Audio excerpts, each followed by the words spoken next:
Hey, good morning, everyone. Thank you for being here with us today. I don't know about most of you, but it's a very smoky day here in Helena, which is a little bit of a bummer, but we finally got some nice weather. So we're mostly happy about it. I am Ty Lynn. I'm the membership manager here at MNA. And today I'm joined by James Golder, who's a partnerships manager with Bloomerang. I'm sure many of you know Bloomerang. They've been a long-standing partner of MNA. They were at the conference last year. I know a lot of you use their CRM, and so we are really glad to have this conversation. I will say the session is being recorded, so we will ask you all to just stay on mute as much as possible throughout the session so that those listening after have a good audio quality. And we'll say, please put your questions into chat as James is going. He said he's going to be able to kind of follow those and he'd love to answer them as we go, but there will also be a little bit of time at the end for specific Q&A. If everyone would like right now, we always are interested to see who's in the room. So if you want to just do Zoom introductions for now, name, what organization you're with and where you're at is great. I'm always interested to see where folks are calling in from. And I think that is it. I will send the recording out at the end and slides. We'll see about sharing those as well. If you have any technical problems, feel free to chat to me directly. Yeah, and James, I will hand it over to you. Thanks for being here. Oh, thank you so much for having me. I appreciate it. Hi, everybody. I'm James Golder. I am the partnerships manager at Bloomerang. So I work with our national accounts, think YMCAs, Boys and Girls Clubs, stuff like that. And then also affinity groups, which is what you all are. So usually those are sort of regionally based training centers and offer a lot of education and so on for nonprofits. And so I work with some of those education opportunities and try to certainly introduce Bloomerang to different users, but really try to help folks understand things like donor retention, which is what we're going to talk about today. A little bit about me. I do not live in Montana. It sounds lovely, and I would very much like to visit one day. But I live in Virginia, in the Shenandoah Valley, out in the mountains. I've been married for 26 years and have 4 kids. And the third of which is graduating on, tomorrow. Oh my gosh, that snuck up on me, on tomorrow. So graduating from high school, which is a little surreal. So this week is a little bit crazy with all of the preparation for that, but we're excited to see what happens next in his life. So good times. I also have 2 cats and a dog. The dog is right by my feet, sleeping for the most part, but she's very active. And so if you hear squeaky toys or something like that in the background, it's probably her. Could be one of the kids, but they're all a bit older now, so it's probably the dog. So just excuse that if you hear that. All right, so excuse me, we're going to talk about donor retention. And I wanted to give a little bit of a backdrop for a lot of the statistics that we're going to see today. So they are by and large from the Fundraising Effectiveness Project. So some of you may know what that is, others may not, so I'll give you a little background. FEP is part of AFP, and they take data from the big donor database companies, so Bloomerang, Razor's Edge, Donor Perfect, a few others, and they aggregate that data and make it anonymous. And then they look at data from, therefore, all over the country, and they're looking for different kinds of trends. So retention is one of the things that they look at, but they also look at the number of donors, as well as the number of donations, the total dollars that are made, that are given, and so on and so forth. So there's a lot of really good material that comes out, usually right around the big AFP conference, which is when it came out this year, that data nerds like those of us at Bloomerang really like to dig through and really try to identify those trends and see what's going on in the industry. Or are we getting better with things, worse? How are things going? So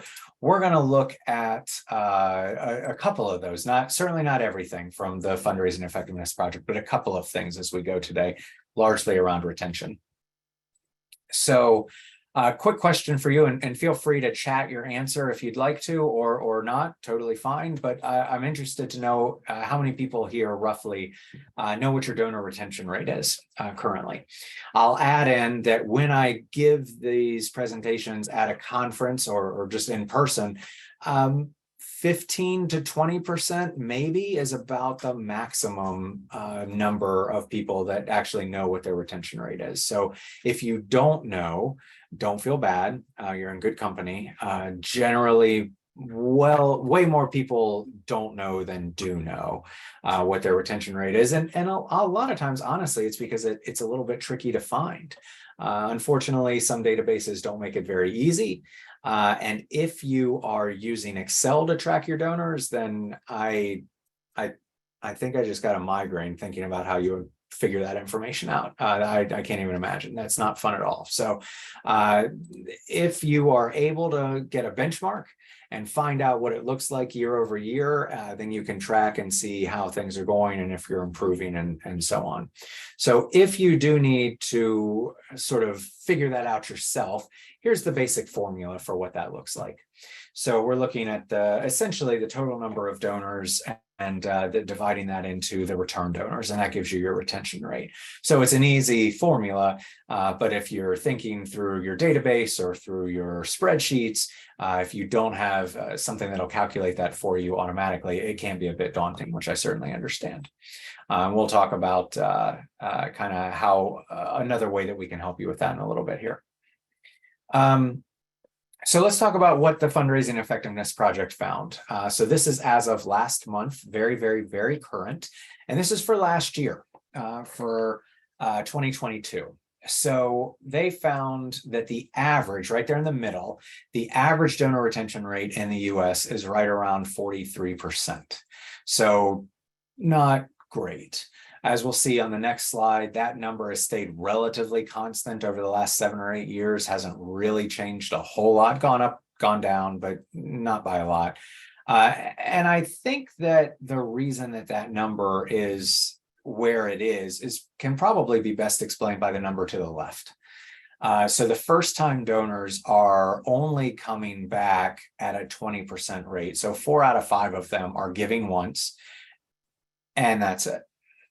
So when we think about our first-time donors, for a lot of organizations, that's going to generally result from some sort of direct mail effort or events.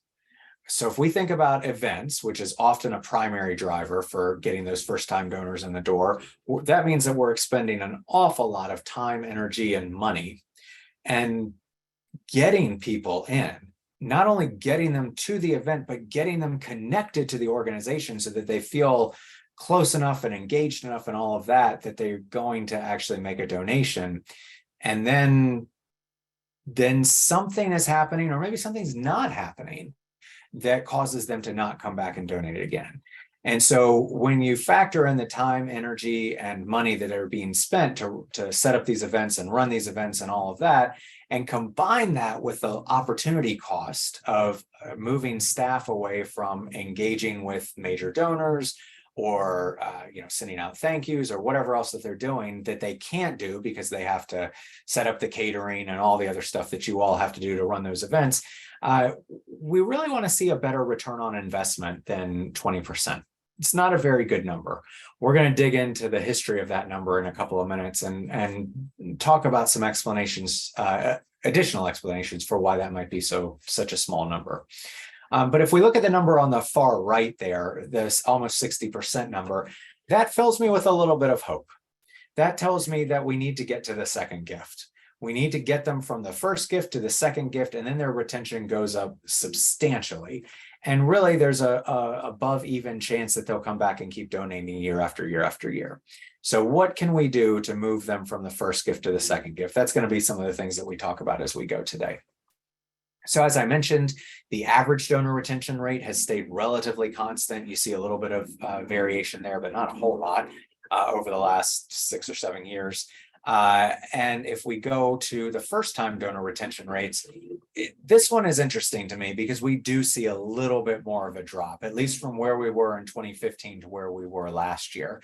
That's a 6% drop, which is a lot. And I think if you think back in your memory over the last 5 years or so to the advent of Facebook fundraisers, I think that's probably a big part of why we see such a big drop for our first-time donor retention rates. Facebook, the fundraisers are fantastic. A lot of people use those and they're great. Unfortunately, Facebook doesn't share a lot of donor information with us, so it's very difficult to follow up, to make that connection, to try to engage with people, let them know about different events, volunteer activities, all of that stuff that's coming up. It's hard to do all of that and to really form that relationship. So I think that's a big part of why we see that. I know that a lot of people are going to say, well, hang on a minute, peer-to-peer is the same thing. And I would argue it is, but it isn't. It's the same method of donating, but most organizations, when they're using a peer-to-peer platform, whether they're using Bloomerang or QGive or Donor Drive or Classy or whatever you're using, they're using some sort of a platform that does share that contact information with you. And that's a really important distinction. So if you're running birthday fundraisers or a 5K or something like that, I would tell you it's not a bad idea to try to steer people more towards the peer-to-peer software than to Facebook, because you'll get that donor information. And hopefully that'll allow you to cultivate a relationship and see where that takes you in the future. And the example that I always use with that is actually me. So my wife is a teacher. And she was at one of her old schools a while back and got approached by another teacher to run in a 5K. So this person knew that my wife really likes to run and is really good at it, and said, as you know, one of our children has cancer and the Child Cancer Foundation nearby is holding a 5K. Thought you might like to join us and be on our team. And Emily said yes. And I said yes, because I don't know why I said yes, y'all, but I did. And Emily finished first in her age group because she's amazing, and I finished, so that's good too. And we actually brought the kids and we had a fantastic time. It was really, really nice. They had a whole bunch of activities set up afterwards, and you close the race by running around the bases at the baseball diamond for the minor league team in Richmond, where this was. So it was really, really fun, really cool. And we had such a good time that we've been back multiple years, missed the COVID years, of course, but multiple years since then, and run the race 7 or 8 times. I don't know. It's been a while anyway. And we've even given outside of that event, even though thankfully, knock on wood, none of our children have had to deal with cancer. But their development director did an amazing job of making a connection with us and really getting to know us after that first race. Britt called us, had a nice 5-minute conversation with us, talked through, what we did, what we were passionate about, all kinds of stuff like that. And then kept inviting us back to the races. And as that development, or as that relationship began to develop, she then did something really, really smart. So clearly she was taking notes from that phone conversation, because she approached us about helping to fund a very specific project that she knew Emily would be really passionate about. So this foundation has kids come in from all over the state for treatment at the big hospital there in Richmond. And through conversation, they found out that the siblings of these children also come with a family, which makes sense, which means that they're getting pulled out of school. They're not able to study. And in a lot of cases, they're falling behind a little bit. So they decided, okay, well, we're going to set up some resources for the siblings so that we can hopefully keep them on schedule. So we'll have some, libraries, and we'll have some STEM activities and some other stuff.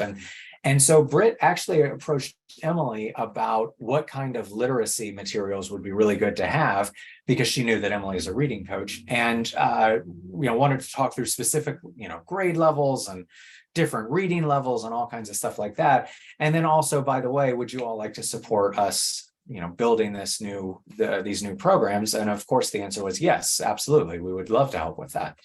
So kind of a tangent. Sorry about that. I'll bring it back to the slide here, but it's a nice story that shows that those peer-to-peer donations, for those of you all who are putting those programs into place, you can retain those peer-to-peer donors. It takes a little bit of effort because a lot of times they're really donating more to their friends or their family or their coworker or whoever it is. But we all see 100, million of those in our timelines on Facebook or Instagram or whatever. I don't donate to all of them. I donate to the ones that really close friends are holding, or if I'm passionate about the cause. But I don't donate to everything. And I think most people are pretty similar that way. So if you have someone who is donating through a peer-to-peer program, it's worth taking a little bit of time to reach out to them and find out why they felt led to donate. Would they like for you to stay in touch? Do they want more information and so on? So you can have those conversations moving forward. Okay, back to the presentation. Thank you for humoring me. If we look at repeat donor retention rates, as I mentioned before, we see pretty much a mostly flat line, a little bit of a drop there over the last 7 years, but not a massive amount. And again, this tells me, like that insight says down there at the bottom, we need to get that second gift. So what can we do to get that second gift? Stay tuned because we have some answers coming up. So I mentioned a little while ago that Bloomerang consists largely of nerds. I think that's probably pretty fair. We like to run numbers and run scenarios and all kinds of stuff. And so some of the nerds that I work with wanted to see what the impact would be if an organization raised their donor retention rate. So if you go from 35% to 45%, what does that look like? And so we just came up with a scenario for a number of donors, an average gift and all of that. And this is the result. So you can see a pretty substantial lift. And 10% is not, earth-shatteringly huge. That's going to require some effort. It's not, an easy thing, but it's also not a Herculean activity or anything like that. And we'll look at exactly what you can do with that moving forward. And kind of here's a different way to look at all of that. Both of these graphs are really here to show you that, yes, it is worth the effort to try to connect with those donors just a little bit more and a little bit more closely. So we've had conversations with a lot of organizations over the years, and one of the things that they've told us is, that's great, that those graphs on the previous 2 pages, those are great. How can I find out what a lift in donor retention would look like for me? So we built a spreadsheet for that. And it's really, really cool. So you can go to the QR code there and download the spreadsheet. You can plug in your average donation amount, how many donors you have, and then the system will tell you, okay, if you increase your retention by 3 points, this will happen, and by 10 points, this will happen, and so on. So you can play around with that. It's a really, really cool spreadsheet. And I'm glad that my kids aren't close enough to hear me say that, because I would never hear the end of it if they did. And I'll also add that we are going to send these slides out afterwards. So if you don't get the QR code right now, it's okay. You'll hopefully get those a little bit later in the week. So that shows you sort of the positive, what can be gained by increasing your donor retention. Another reason to look at this is to think about the cost of acquiring new donors versus the cost of acquiring a donation from someone who's already donated. And the fact of the matter is, as both of these slides tell us, the cost is a lot higher to get a brand new donor than it is to get someone who has already donated to donate again. The number that I've always heard is for every $1 you raise from an existing donor, it costs about a quarter. Whereas for every $1 you earn from a brand new donor, that costs the organization about $1.25. So we're actually losing money to get people in the door, and we have to get new people in the door. We have to hold those events, do direct mail, whatever it is you all are doing. We have to get those new people in the door. But considering how much cheaper it is to raise $1 from an existing donor, let's spend some time with those folks and try to do everything that we can to make sure that they're coming back. And then this is the other side as well. If we're thinking long term, if we're thinking about both bequest giving as well as major gifts, the fact of the matter is that neither of those two things are going to happen if someone makes one donation and then never comes back and donates again. So if we think about major gifts, Very few people will donate above your average donation amount for their first gift. Most of the time, they're going to send $50, $100, whatever that amount is that they're comfortable with, because they want to see what happens. Do they get good information back? Do they understand how their gift is being used? Do they get the chance to share feedback? What happens after that gift is made?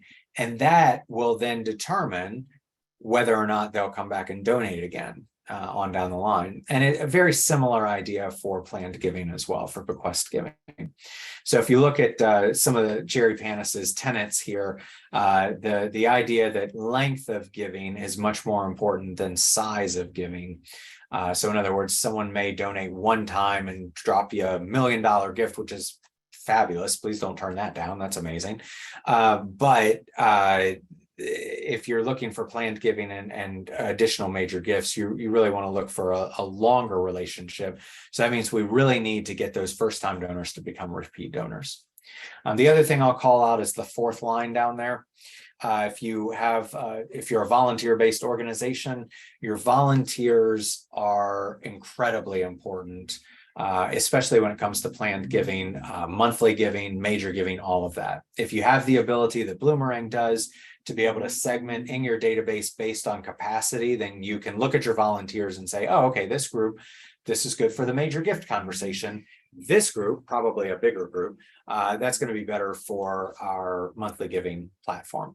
But in general, volunteers donate 10 times more than non-volunteers do. So thinking about how can we start to have that conversation with our volunteers, and then also how can we have the conversation with our donors about becoming volunteers? So that should be a two-way street where you're sending both to both sides, if that makes sense. So all of this talk about retention begs the question, why do donors lapse? Adrian Sargent did a survey years and years ago that has been reinforced by every other survey I've seen since then, which is why we keep citing it. So the Lilly School of Philanthropy sent out a survey to a whole bunch of donors and just pretty much asked them, why'd you stop giving? And these were the responses that they got. So the ones that are circled with the box, those are things that you can do something about, that you can impact. The other stuff, if they can't afford it anymore, not a whole lot you can do there. I really think that you can boil down this slide to that one on the right that is highlighted, poor service or communication. That tells me that our donors want to know what happens when they donate. What are those stories? What impact are they having? And if they're not getting that information, they're probably not going to come back. So the idea is that I, as a donor, am entrusting you with whatever amount of money it is. Maybe it's $25, maybe it's $25,000, but I'm entrusting you with some of my money, and I want to know that you're stewarding that well and that you are going to use it to further your mission. And I really would like to know how that has impacted the community around me as a donor. So the more information we can share, the better. And I certainly realize that there are privacy concerns. Can't always name names for families or people that we've served. Totally understand that. If you need to keep it anonymous, do that. But the more stories you can tell about the impact that donors are having, the more likely it is that they're going to feel that connection to you and that they're going to want to come back and donate again. And that's really borne out by the flip side of the survey that was done 10, 13 years ago, 12 years ago. Why do donors keep giving? So if you look at the bottom one there, donor receives info showing who is being helped. That's really important. And again, privacy concerns, totally understand that. We also don't want to give into the hero complex, understand all of that. So it's a fine line to walk. But the more of those impact stories you can share, and if you have people that you are serving who are willing to record a video or stand up at an event or whatever and talk about what a difference their new house made because of all the work that Habitat did, or maybe you have a family that really struggled with after school care and it was impacting the ability of mom and dad to keep their jobs, and the Boys and Girls Club in town happened to offer a new after school program, and they were able to bring their kids there and know that they were safe and know that they were getting, schoolwork reinforced and developing good relationship with other kids and all of that. that's a really good impact story that can be shared. And that's my story. So I said it really quickly, but 15 years ago, when our kids were younger, we had a lot of trouble after school. And there were a lot of times we weren't sure, who was going to pick the kids up and all of that. And the Boys and Girls Club here in town was wonderful as always. So those are stories that can make a really big difference to your donors and can really show them the impact that their donation is having right there in their community all around them. How to improve retention. We're going to talk a lot for the next couple of minutes here about segmenting communications. I like the idea of the next two after that. Tell them how the gifts are used or will be used, and then tell them what comes next. So this is especially helpful for first-time donors. They don't know what's going to happen. Are they going to get put on a newsletter? Any maybe volunteer opportunities coming up? They don't know what's going to happen. They just know that they felt led to donate to you, and so they're going to do that. So you can then send them out a welcome series that says, okay, here's what's going to happen next. We're going to throw you on our newsletter list. And so you'll get that once a month. We do have volunteer opportunities. Here's a link for where you can explore that. And we'll send you a reminder once a month too. So you can tell them what to expect so that they know what's coming up and don't feel surprised by anything. It's always a good thing to think about and make happen when you can. Some practical retention tips. Don't freak out when you see this slide. I love this slide, but I know it can be a little bit overwhelming. The basic idea here is that this is an education foundation for a school, and their development director loves Bloomerang because you can segment really easily. And so she's showing the ability to segment by Liebunt and Scibunt, Never Given, current parents versus non-parents. So lots of different ways that you can segment things. You don't need to go crazy with it, but the more you can personalize and customize and send communication tailored to that specific group of people, the more likely that communication is to resonate with those people. So don't need to do all of this. This is fantastic. If you're able to and want to do all of this, do it by all means. But if you can only send 3 different segments, then send 3 different segments. That's fantastic. The other thing to keep in mind is that you don't need to build everything from scratch. So a lot of times I see the wild, panicky look in people's eyes when I start talking about segmentation, and I can tell what they're thinking. They're thinking, I don't have enough time to do that. I can't have one different message for 3 different segments or 5 segments or whatever. I know that this is a little bit tricky to read, and it doesn't really matter. You can tell that the pictures are the same and a lot of the paragraphs are the same. So we've inserted a couple of links that are a little different, and we've changed some verbiage here and there, but really for 3 different segments, there's a whole lot of overlap in that Venn diagram. And that's okay. That's fine. If you can personalize and customize, but don't have the time to build something from scratch for multiple segments, don't feel bad about it. Do the best that you can and figure out what you can do that makes sense with the time you have to send those personalized, customized messages to different groups of people. So this slide and I have a love-hate relationship as well. This produces some anxiety in people. If the idea behind this slide is this is a suggested cadence for what happens when someone donates for the first time. And for organizations that are sending a thank you email or a letter, and that's really about it, this can be really overwhelming. And people can look at this and say, I'm out. There's no way all of this is happening. I don't have enough time for this. I just forget it. And before you throw the towel in, that's not what we're suggesting. We're suggesting that if you're only doing 1 or 2 of these things now, pick another 1 or 2 things and try to add them in. And then maybe over the next 6 months, it'll just become part of your rotation, part of your cadence, and it's just part of what you do. And then you could think about adding another 1 or 2 things in after that 6 months, or not. If you're, at your point, at your breaking point, you can't add anymore, then hey, do the best that you can and go with that. I'm going to highlight 2 things on this slide that I think are really, really important. The first one is right there in the middle, day 25, tour invitation. This is a really powerful tool that I don't see a lot of organizations make enough use of. And I will add, in addition to a tour invitation, you could also certainly invite someone to volunteer with you. The idea is that if you can get your donors in front of the people that you're serving, where they can directly see the impact that your services are having on the community all around them, that's going to really resonate and it's going to really stick with that donor. And it's going to really increase the likelihood that they're going to come back and keep donating with you. So again, the caveat, of course, is that not all organizations have that flexibility for privacy reasons. They cannot, under any circumstances, bring people in for any kind of tour or any kind of volunteer. I totally understand that. If that's you all, disregard. We'll talk about the next thing that you can do in just a second.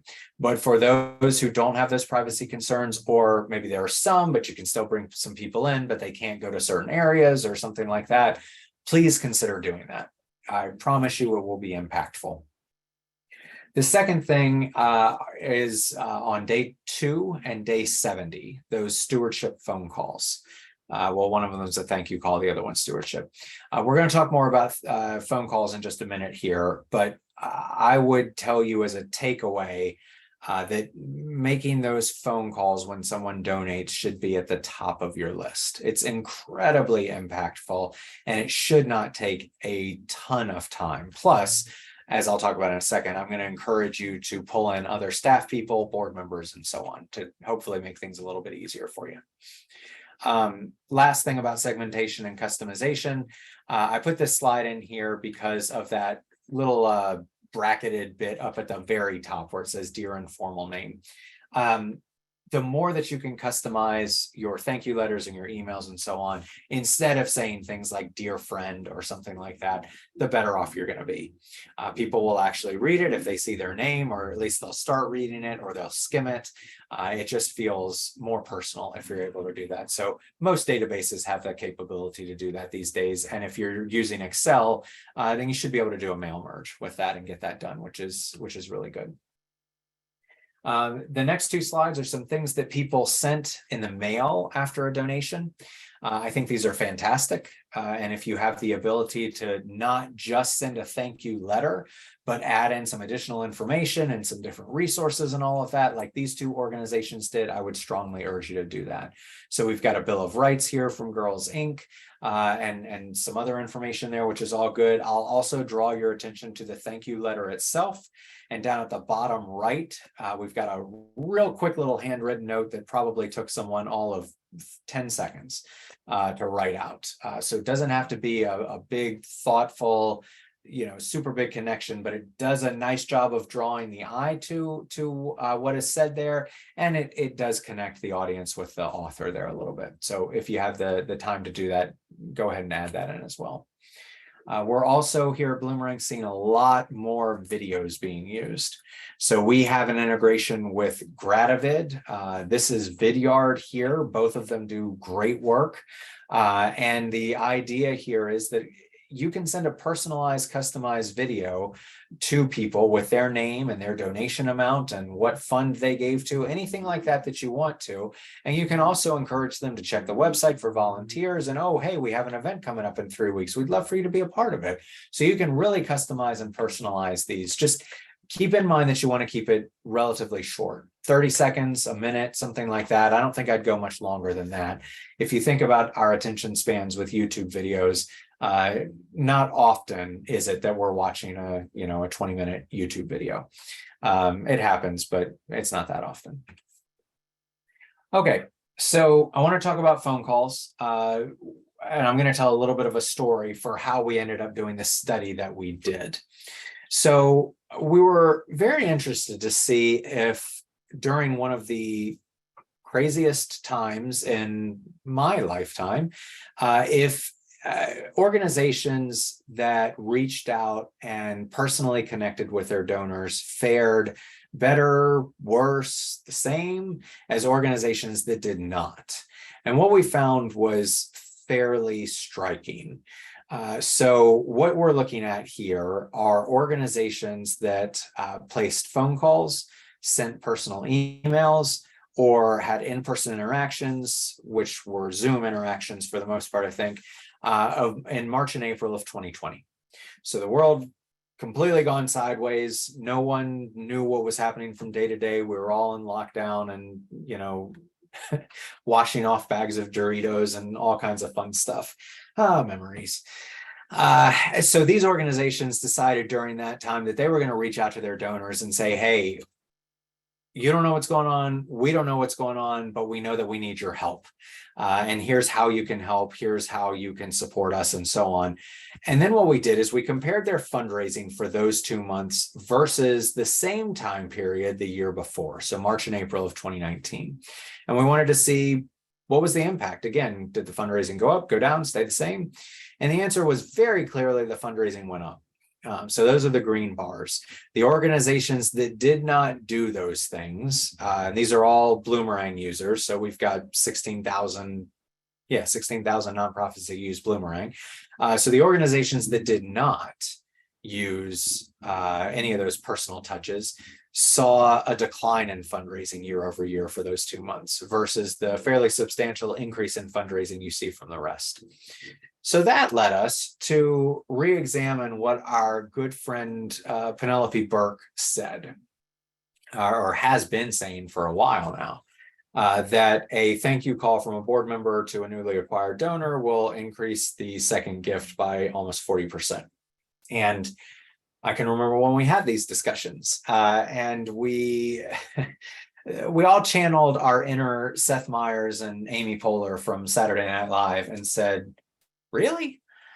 Didn't do it as well as they do, but we all said really, because that seems like a lot. That seems like a lot from just a phone call that you see that big of a jump in the size of the gift. So we decided we were going to look at our own users' data and see if we could find any trends and statistics and all of that. And we ended up looking at 3 different areas. So we looked at overall retention. So what impact does the likelihood that someone will donate a second time have if we make phone calls?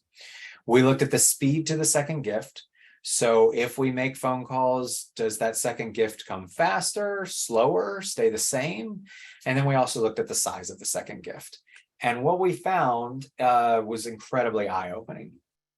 So this graph here is showing us the likelihood of a donor being retained. And math is not my strong suit, but roughly speaking, if you make a couple of phone calls, you get almost double the retention. So all it takes is 2 phone calls, at least. You can do more if you'd like, and we get much better results. And I know a lot of people say, James, there's just no way. I do not have enough hours in the day as it is. You're asking me to jump on the phone and talk to someone for half an hour. I can't do it. I just don't have enough time for that. So a couple of things. First of all, most of these phone calls will not last half an hour. I guarantee you, if you call me after I've donated to you and I answer, which first of all, no guarantee I'm going to answer, but if I do, you're not talking to me for half an hour. You might get 5 minutes, maybe. More than likely, it's going to be a couple of minutes. I will have a great time talking with you for a few minutes. You can tell me, thank you. Here's some volunteer opportunities we have. We have an event coming up, and then I'm going to get off the phone because I've got a child graduating and all kinds of other stuff going on. You will run into people who want to chat. I totally understand that. So that's why I would also suggest pulling in other staff members and board members. I sit on the board of a local community farm near where I live. And we did this a few years ago. So we decided we were going to ask the board to jump on the phone and talk to donors and just thank them for their donation. Maybe find out why they donated. Let them know about some upcoming activities or whatever that might be interesting to them. And that was about it. So our board was so excited to do this, really tripping all over themselves to get to the phone and make those phone calls. And I'm totally kidding. We had to beg them and threaten and cajole and all of that because they wanted no part of it at all. But then they did it and they liked it. They enjoyed it. In fact, we had multiple board members, at least 3 that I can remember, who sent emails or called us or whatever and said, I know I only signed up to do like 3 of those a month, but I could do more. If you want to send me a few more names, I can do that. And I think it's the opportunity to see the organization that board members are so passionate about from a new donor's eyes. So they get a new perspective. The board members are, head down and budgets and staffing and all the stuff that board members are concerned about. So the opportunity to talk to a brand new donor who's super excited about this amazing program that their kid experienced and just had a wonderful time in, and they can't wait for the next thing that's coming in 2 weeks, and they're so excited and all of that, it can be really reinvigorating for your board members. So I would tell you, if you have the opportunity, pull in those board members, pull in some other staff people, pass some of that work off. I've talked to organizations who have had a phone bank day where they've actually had volunteers come in and make thank you phone calls. Fantastic. Whatever you can do to make those phone calls, it will pay off in the long run. And also, I apologize when I was saying that I meant to cover a minute or two ago. If people don't answer the phone, and I probably wouldn't if I didn't recognize the number, a voicemail totally counts. No shame in that at all. You don't have to keep calling back or anything like that. Leave them a nice voicemail, and that absolutely counts as a phone call for the purposes of what we're talking about. Okay, sorry, got distracted again. So we also looked at the speed to that second gift. What impact do phone calls have on how quickly people make that second gift? And what we found again is, yeah, quite a bit, big impact. So 3/4 of a year to the second gift if there is no phone call, 2/3 of a year, all numbers approximate. If there's 1 phone call and 2 phone calls, we cut it down by half. So we're right about half a year there. So we can accelerate the speed to that second gift, which, if we think back to the earlier slide that talked about repeat donors and what their retention rate is, and we all decided, hey, let's get them from that first gift to that second gift as quickly as possible. Here's a great way to do that. Here's a great way to speed that process up and get that second gift a lot more quickly than we otherwise would have. So the last thing that we looked at is the size of the gift. And as you might expect by now, yes, phone calls have quite a nice impact on that as well. So one of the takeaways that I hope you'll all leave this session with is, yeah, we should probably make some phone calls. Let's go ahead and jump on the phone once we start getting gifts, especially from brand new donors. But it's not a bad idea for your existing donors as well. So one of the other things that we talk about a lot at Bloomerang is that one right in the middle that is highlighted, the importance of sending out surveys. Donors aren't going to want to fill out a 20-page survey. Let me start right off the bat with that. But if you give them the opportunity to make their views known, they appreciate it. They like to make their views known. Just answering Gabby's question here. Do you recommend not leaving a voicemail on the first call so it gives you an excuse to make that second call? It's a good question, Gabby. I can see how maybe you would not leave a voicemail, but I think voicemails do count. So I don't listen to voicemails anymore. I read them on my phone, that comes up with the text or whatever it is. And I have been called after I make a donation somewhere. It doesn't happen much, I'll tell you, but it does happen. And I still get the warm, fuzzy feelings and all of that. So I think a voicemail is probably a pretty good idea. And then, and you can even say in that voicemail, and we're going to reach out to you in a couple of weeks and try to catch you again or something like that. Give them a heads up to expect that call. That's not a bad idea. Something else. Oh, thank you. The surveys are a great way to get those donors involved a little bit as well. They will appreciate the opportunity to let you know why they decided to give at this moment in time, for instance. What was it that moved them to make that gift now? But there are a couple of different avenues that you can explore with that. So here's an example of a survey monkey that was sent out. In Bloomerang, we have a tool built in that you can send donor surveys out, but you can absolutely use SurveyMonkey. They do a fantastic job with all of that. And just a sample of some questions that you can ask on the next couple of slides. So one of my favorite questions to ask, if you are able to pull out a list of your lapsed donors, send them an email that just says, why'd you stop giving? And you can give them some choices there if you'd like to, and let them respond. So over time, you'll get some really good feedback that will allow you to make some adjustments for how you're interacting, how you're following up, how you're thanking, all of that with your donors, which can be really, really helpful. So the last thing that I want to talk about, and then we'll open up for some questions here in about 10 minutes or so, is online giving. So most, just about every organization at this point has an online donation page, whether it's through their donor database, a different software company, or using something like PayPal or something like that.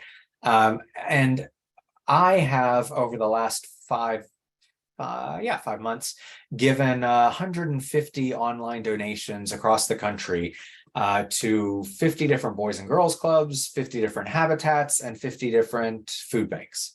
And I wanted to track those sort of silos to see what their thank you process was like. And it hit me really quickly, like as soon as I started donating, that, oh, I need to also track what the donation experience is like as a donor. Am I having to click a whole bunch of shopping cart things or click through next a bunch of times to get to be able to check out? Or is it a pretty streamlined, smooth experience for me? Do they offer Venmo or Apple Pay or Google Wallet or something like that? Are there multiple options for giving, in other words? And then what does that confirmation page look like? So when someone donates, they put in their credit card number, they hit submit, everything's done. What happens after that? What's the next thing that they see? Is it on the organization's website? Or is it on a third-party vendor website? And I have to then navigate back to the organization's page if I want to go look at volunteering opportunities or something like that. And then I also looked at the acknowledgement email.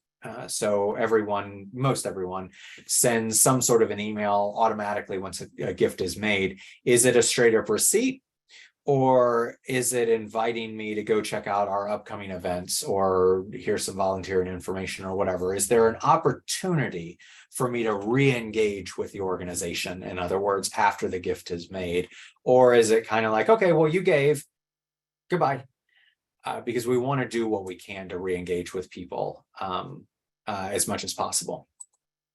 So have a couple of examples of that whole process as we're going here. This, in my opinion, is a really nice example of an organization that paints the story of what the gift is going to impact and what it's going to accomplish. So in other words, most people have those levels of giving 25, 50, 100, whatever the levels are. Always good if you can to tell a little bit of a story so that I, as a donor, know that, oh, okay, I'm going to give you $100. That's sponsoring a family for 1 month. Awesome. I feel really good about that. So that's a way to inform people up front what's going to happen, which is really good. Then this is a landing page, a confirmation page after the gift is made. I like this. Got a nice picture, hands all in. So we're all part of the same team. We're pulling together to make this work. All of that's really good. Got a nice little message there too. My one opportunity for improvement, let's say, would be to have some links over to the side. Maybe you could have a video, you could have some links back to different parts of the website. Again, I know I've said it 100 times, but hey, here are our volunteering opportunities. Here's our upcoming events. Anything like that where you can pull people back into the website and get them re-engaged with you again to show them, what upcoming opportunities they have for different activities would be good.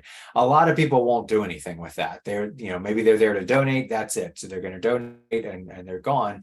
But then you will have people that will continue that virtual conversation, so to speak. So give them the opportunity to do that if you can.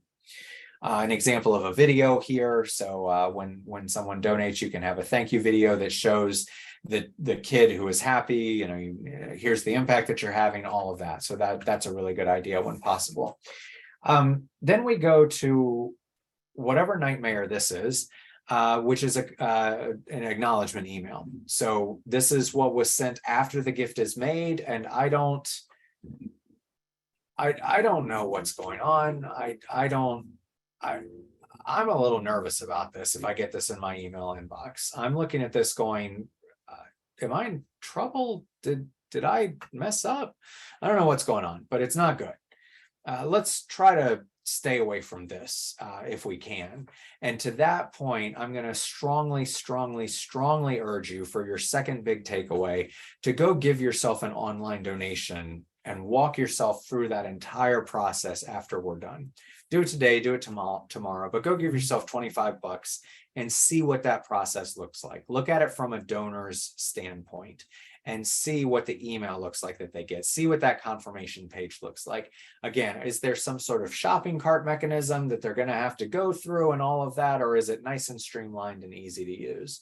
I mentioned a little while ago that Venmo, Apple Pay, Google Wallet, all of those are good things to be able to add in and offer if you're able to. Quick story on that. I got a phone call from our 22-year-old a couple of months ago. She's attending the proud dad moment, attending the University of Virginia right here. And she wanted to give to an organization right off campus. And she said, Dad, I can't donate to these people. So I said, all right, well, who is it? And she told me who it was. And I pulled up their online donation page. I said, well, Faith, you have a debit card, right? She said, yeah. So, well, yeah, you can do that. I know it says credit card or Visa or whatever, but that's a debit card too. You can donate there. She said, oh, okay, great. And so she made her donation. And I laughed about it for a couple of minutes because, Gen Z, and they don't know the debit cards and credit cards and all of that.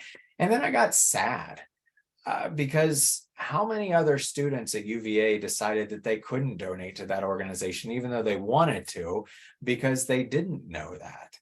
Faith knows that this is my jam. She knows this is what I do for a living. So she knew that she could call me or text me or whatever, and I would help her any way that I could. But to that point, if you're able to, add in Venmo or Apple Pay or whatever, if you can. Those are good things to be able to add in to make it as easy as possible for that generation, because they'll look at that and they may get confused by the Visa logo. They will not get confused by Venmo. I get hit up at least twice a week for taco money from 3 of my kids. They know all about Venmo. If they see that logo, they'll know what to do with it. So anyway, walk through your online donation process and see what that process looks like from a donor's point of view. So this is looking a little bit better, right? This is an acknowledgement email. There's still something a little funky going on with their logo there, like it got stretched a little bit or something. That doesn't look great. So it would be great to be able to fix that if we could. Also, it says, thank you for your contribution. That's good, but there's no information about the impact or anything like that. So the more that you can add that into those emails, the better off you're going to be, like these folks have done. So I've got a nice engaging picture. I've got really nice text there that is welcoming and informing. It tells me about the impact that I've just made and so on and so forth, as well as some links down at the bottom to engage further on socials. And then we've got this as well that also does a nice job. So sprinkle in those pictures, those videos when you're able to do that. If your software doesn't allow you to do that, you should at least be able to customize, hopefully, the email that gets sent out so that you can tell a little bit of those impact stories and make sure that you try to connect and engage with people as much as possible. Then there we go. Just to wrap up, a couple of bullet points there, and we've talked about all of that. As I said, the two takeaways that I hope that you'll get from this is the impact of phone calls, as well as walk yourself through your online donation process. That confirmation page and the thank you email that gets sent out, those are your first two opportunities to retain that brand new donor. So let's make the most of those. Let's engage with them as much as we can. Let's do everything we can to bring them back into the ecosystem of our website if they're inclined to do that, and reconnect with them and make sure that they're still feeling good about things. So some information about Bloomerang is there, and then questions and as a quick side note, and then turn it back to Talon. I am more than happy to answer additional questions over email if you all think of something later. I think we'll send these slides out, so you're welcome to email me anytime. I just had someone on Monday reach out to me and say, hey, James, here's our website. Do you mind taking a look at it and just let us know what you think for the donation experience? And I actually went and donated $20 or whatever it was, and then sent some notes back because they were doing some things really, really well, but there were a couple of opportunities that they could use for improvement as well. So I'm happy to do that for anybody here as well, if that would be helpful. And I think that's about it for me, but happy to answer any questions that you have.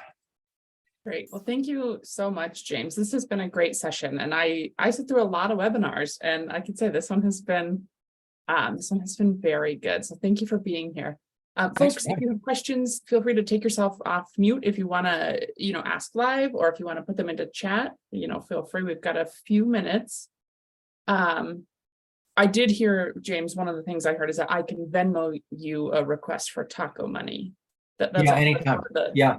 takeaways. Perfect. Honestly, I'll probably just accept it without looking at it too carefully. I'll Perfect. just assume it's from one of my kids. So yeah, you're good. Just put tacos in the subject line and you're all set. Great. Yeah. I will be doing that later. Add that. That's the third takeaway, isn't it? Yeah, that's really good. Good. Yes. I pay attention to the important things always. Well, thank you so much for being here. This is great. People on the call, I hope that you take advantage of his offer and reach out. Like, Bloomerang are experts in the field. This is he's got national data, he's got state level data, he's got experiences with nonprofits big and small. So I really encourage you all to take advantage and send him an email, send me an email. I can help connect you after the fact. I will send out the recording and slides maybe later today if I can get my act together, or maybe early next week, which is the much more likely option. But if anyone, has anything, we've got a few seconds left. Otherwise, I will give you, 4 minutes back before your lunch meeting. Okay, well, I'm going to take that as everyone's feeling a little shy, but thank you so much, James. It was really great to have you here. No problem. Thank you very much for having me, everybody. Have a great rest of your day. Okay, see you guys.